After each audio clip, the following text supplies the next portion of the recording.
প্রযুক্তিপণ্য, গাড়ি, স্বর্ণ, জ্বালানি কিংবা ভোগ্যপণ্য এসব ব্যবসা দাপিয়ে বেড়াচ্ছে পুরো বিশ্ব অর্থনীতি।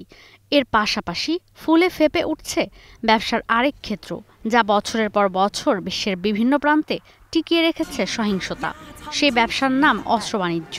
সাম্প্রতিক সময়ে যা ভেঙেছে অতীতের সব রেকর্ড।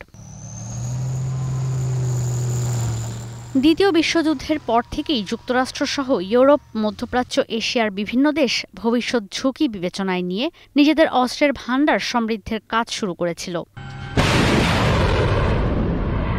2022 সালের ফেব্রুয়ারি থেকে ইউক্রেনে রাশিয়ার আগ্রাসন, গাজায় 2023 সালের অক্টোবর থেকে ইসরায়েলের আগ্রাসন চলমান থাকায় সারা বিশ্বে গেল প্রায় 4 বছরে কয়েক গুণ বেড়ে গেছে অস্ত্রের বাণিজ্য।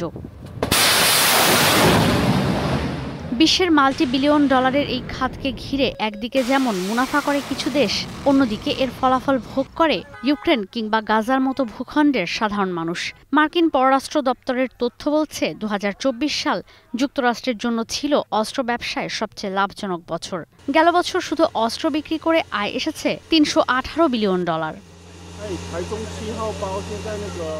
অস্ত্র গবেষণা প্রতিষ্ঠান Stockholm international piece research centre SIPRI বলছে 2020 থেকে 2024 এই 4 বছরে বিশ্বের মোট অস্ত্র রপ্তানির 43% হয়েছে যুক্তরাষ্ট্র থেকে, যা শীর্ষস্থান দখল করে রেখেছে। যুক্তরাষ্ট্রের পর অস্ত্র রপ্তানির বাজার দখল করে আছে ফ্রান্স, রাশিয়া ও চীন। মার্কিন মুলুক থেকে সবচেয়ে বেশি অস্ত্র গেছে ইউক্রেন আর ইসরায়েলে। সিপ্রি বলছে সারা বিশ্বে এই খাতে শুধু 2024 সালে বিনিয়োগ বেড়েছে 2.7 ট্রিলিয়ন বা $2,70,000 কোটি। অস্ত্র বাণিজ্যে যুক্তরাষ্ট্রের এত বেশি আধিপত্যের কারণ বৃহত্তম অস্ত্র প্রস্তুতকারক প্রতিষ্ঠান Lockheed Martin, RTX, Northrop Grumman, general dynamics, Boeing সবই মার্কিন কোম্পানি। এছাড়াও শীর্ষ অস্ত্র রপ্তানিকারকদের মধ্যে রয়েছে ব্রিটেনের BAE সিস্টেমস, জার্মানির রেইনমেটাল, নতুন করে যুক্ত হয়েছে চীনের অ্যাভিক, রাশিয়ার রস্টেক।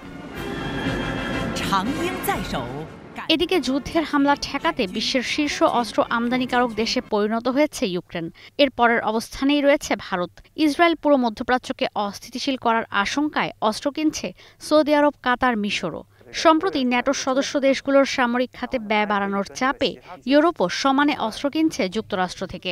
সিপ্রি বলছে 2023 সালে শুধু অস্ত্র ব্যবসা থেকে 100টি অস্ত্র উৎপাদনকারী প্রতিষ্ঠান আয় করেছে $632 বিলিয়ন।